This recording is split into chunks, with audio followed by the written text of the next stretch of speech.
Alright lads, so we are currently less than 12 hours away from the new end of year banner, a new banner featuring Shunsui, Aizen, and also Ikkaku. The banner itself is here tomorrow and will be lasting all the way till the 15th, and then after that we will be getting individual banners for Shunsui, Aizen, and Ikkaku in that particular order. Having a close look at the actual individual characters though, Shunsui is going to be a technique Soripa captain with the Soripa Killer Plus ability. Overall, the character has a lot going on, but as we've already spoken about multiple times, one thing this character is missing is Frenzy Plus 3. That very well might hurt him in the long run, but we have to see how the character is going to play out, because he is going to be introducing a new mechanic, something that we haven't really seen in many years. But in terms of damage output, the character has Frenzy Plus 2, a 100% strong attack damage increase. When this character inflicts status augments, which he does have an increased chance to inflict lacerate and poison against any Soripa enemy, he will then gain an 80% spiritual pressure boost, and then with that, he will also then deal 90% more damage to those lacerated enemies. 30% of that he does give to the entire team if they are a Soripa. So in terms of damage output, again, if he had Frenzy Plus 3, he'd basically have everything you want. With the fact that he does have Lacerate as a status element, it does mean that you can give him bonus abilities to further increase his damage output.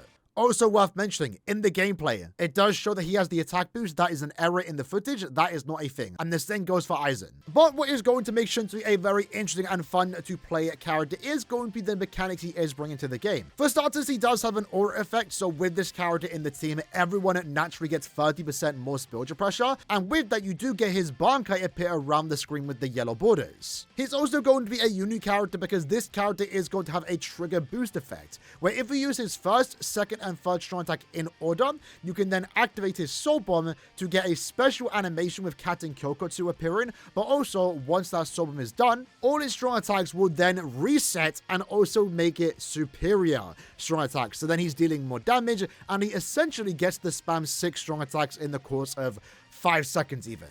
So even if he potentially is held back by only having Frenzy Plus 2, at least for that short period once you do activate the Soul Bomb and reset your strong attacks, he will be doing a lot of crazy burst damage given that you are using 6 strong attacks. In my opinion, this will make him a very fun character, especially when you combine the visuals of this unit, and overall I do think he is going to be a strong character, despite for some reason being held back with only Frenzy Plus 2. Shunsui is a character that I've been waiting for a very long time. I'm excited about this character, and I'm not going to let Frenzy Plus 2 ruin what is a really cool potential character. As for the other character, we have Aizen. Now, Aizen is also a technique Soripa, in this case with the Captain Killer Plus ability. Aizen, in a way, is very similar to the past Aizen that we have received in the last few months, because this character is all about inflicting Dominate. And a reminder, Dominate is a status element that has the enemies attack themselves or their allies. And in the context of Limit Breaker, it does potentially mean that they can deal millions of damage to themselves, adding more damage on top of what Aizen is already offering. Because this character does have a good damage output. Frenzy Plus 3, a 70% strong attack damage increase, with an additional 20% that he can give to his team, assuming they are Soripas. And then if this character does inflict Dominate, he will then gain an 80% spiritual pressure boost, while once more dealing 100% more damage to dominated enemies. With his increased chance to inflict status augments against Soripas, and also the fact that his EX move is a Hado 90 effect, he's going to have a very easy time inflicting status augments and therefore getting his max damage output. Additionally, his EX move is also very good, offering 35% more spiritual pressure, assuming you have the character max transcended. So overall, expected for an end of year, going to be a strong character. But me personally, what makes this character the most unique is the fact that it is core free Aizen, so he is literally sitting in his chair, stuck to his chair the entire gameplay. And that's going to be really fun and should keep Aizen fans entertained until we eventually get a final season Aizen, which might be here a lot sooner than we expect. Maybe seen during the 11th anniversary. And then lastly, we have Ikkaku. Ikkaku is going to be a melee normal attack damage character that does have good damage output outside of Brave Battle content, given that he does have Fly Plus 3 and a good bruiser value. But the main use for this character is to be seen in Brave Battles. He has all the Brave Battle skills that you want. He lowers the damage that he takes under half stamina. He can ignore invincibility while having invincibility. He can ignore persistence while having persistence. And then he also, most importantly, does have the opening stat boost, where he does give himself a 30% attack, focus, and defense increase at the start of a Brave Battle match. He essentially has everything you want. In a way, you can look at this character as a melee version of the Uryu that released during the 10th anniversary.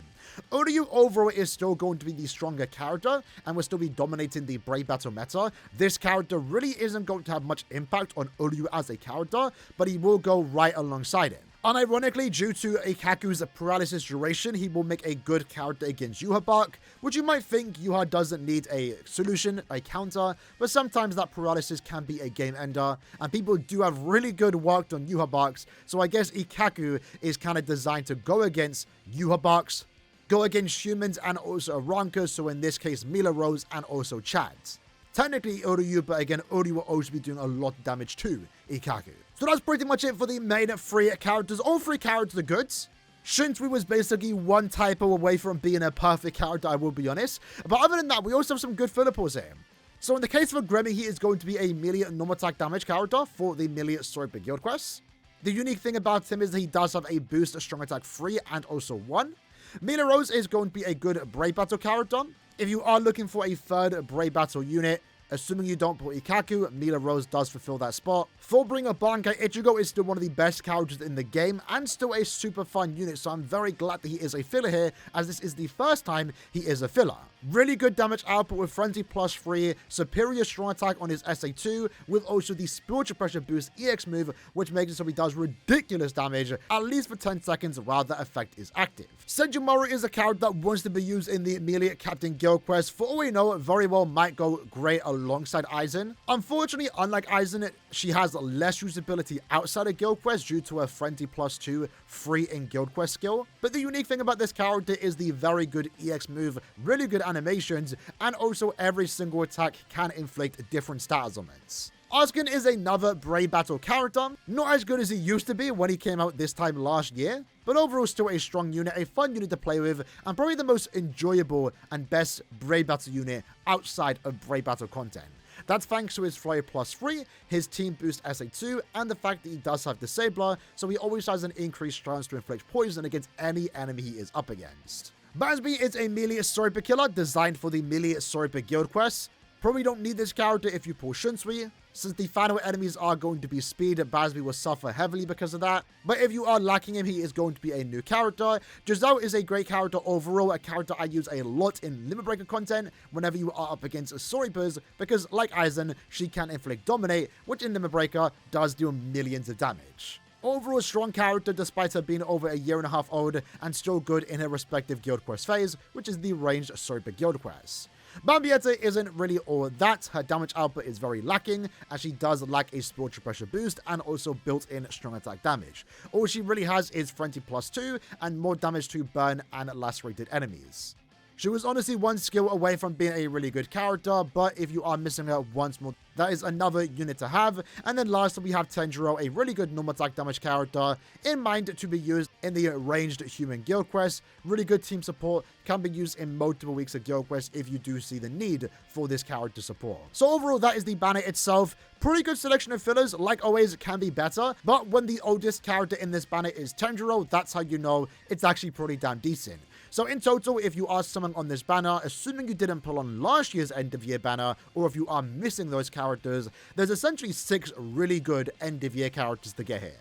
And with the banner format, every 5 steps you are getting a bunch of discounts, you're getting guaranteed steps, and then step 25, as expected, lets you pick any of the new characters, Aizen, Shunsui, or Ikkaku.